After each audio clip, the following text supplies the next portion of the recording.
ડેડિયાપાડા ખાતે આદિવાસી મહિલા ચંપાબેન વસાવા માટે સોશિયલ મીડિયામાં અભદ્ર ટિપ્પણી કરી આદિવાસી મહિલાનું અપમાન કરવા બાબતે માંડવી પ્રાંત અધિકારીને આવેદનપત્ર અપાયું। આદિવાસી મહિલા આગેવાન ચંપાબેન વસાવા માટે સોશિયલ મીડિયા પ્લેટફોર્મ પર તારીખ 5/7/2025ના રોજ ડેડિયાપાડા તાલુકો ડેડિયાપાડા મુકામે થયેલ ઘટના અનુસંધાને માંડવી તાલુકા જિલ્લા સુરતના અરેઠા ગામના મનીષ શેઠ દ્વારા સોશિયલ મીડિયા પ્લેટફોર્મ પર ફેસબુક ઇન્સ્ટાગ્રામ પર ચંપાબેન વસાવા તાલુકા પંચાયત પ્રમુખ 5/7/2025ના રોજ સાગબારા જિલ્લા નર્મદા વિરુદ્ધ અશોભનીય પોસ્ટ મૂકી આદિવાસી મહિલાનું અપમાન કર્યું। ઉપરોક્ત ઇસમ ઉજળિયાત સમાજના હોય હંમેશા આદિવાસી સમાજમાં ભાગલા પાડવાના કૃત્ય કરતા આવ્યા છે, જેનો ગુનાહિત માનસિકતા ધરાવતા હોય તેવું લાગી રહ્યું છે, જેથી ચંપાબેન જેવા પ્રતિષ્ઠિત સમાજના મહિલા મોભી વિરોધ જે શબ્દો વપરાયા છે, જેથી આદિવાસી સમાજની મહિલાનું ઘોર અપમાન કર્યું છે। મનીષ શેઠની વિરુદ્ધ આઈટી એક્ટ તથા એટ્રોસિટી એક્ટની કલમો હેઠળ ડેડિયાપાડા પોલીસ સ્ટેશનમાં ફરિયાદ દાખલ કરી હોય તેને લઈ તાત્કાલિક ધરપકડ કરવા આજરોજ મહામહિમ રાજ્યપાલને સંબોધી માંડવી પ્રાંત અધિકારીને આવેદનપત્ર આપ્યું। તાત્કાલિક ધરપકડ કરવા અમારી લાગણી અને માંગણી છે। ચંપાબેન વસાભાઈ ચૌધરી, मैं एक आदिवासी महिला छूँ।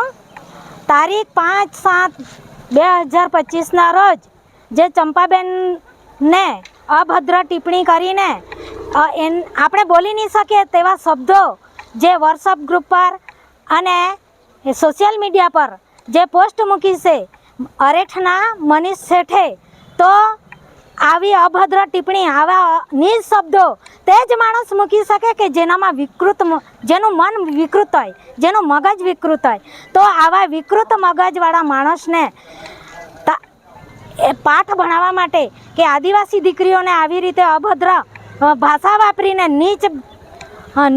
નીચા પાડવા માટે જે આ કૃત્ય થઈ રહ્યું છે, એના માટે આજે અમે આખી આદિવાસી મહિલા સંગઠનો ભેગા થઈને પ્રાંત સાહેબને અમે આવેદનપત્ર આપ્યું છે।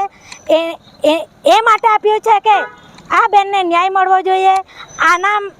આ વિકૃત મનના માણસને એટ્રોસિટી એક્ટ હેઠળ કાયદેસરની કાર્યવાહી કરી ધરપકડ થવી જોઈએ, અને ધરપકડ જો ના થાય તો આગામી દિવસોમાં અમે એમના ઘરના ઘેરો ગાલીશું અને તાત્કાલિક અમને ન્યાય મળે એ માટે કાર્યવાહી થવી જોઈએ પોલીસ થ્રુ, એવી અમારી લાગણી અને માંગણી છે, જેથી કરીને ભવિષ્યમાં જે આગળ જાહેર જીવનમાં આવતી મહિલાઓને હિંમત આવે અને હિંમતભેર મહિલાઓ જીવી શકે તે માટે ન્યાય આપે, જે માટે અમે અહીંયા આજે આવેદનપત્ર આપવા માટે આવ્યા છીએ। અમારી લાગણી છે કે અમને ન્યાય મળે। જીતેન્દ્ર સોલંકીનો રિપોર્ટ S9 ન્યૂઝ માંડવી। અમારી તમામ માહિતીથી અપડેટ રહેવા માટે જોડાયેલા રહો S9 ન્યૂઝ સાથે।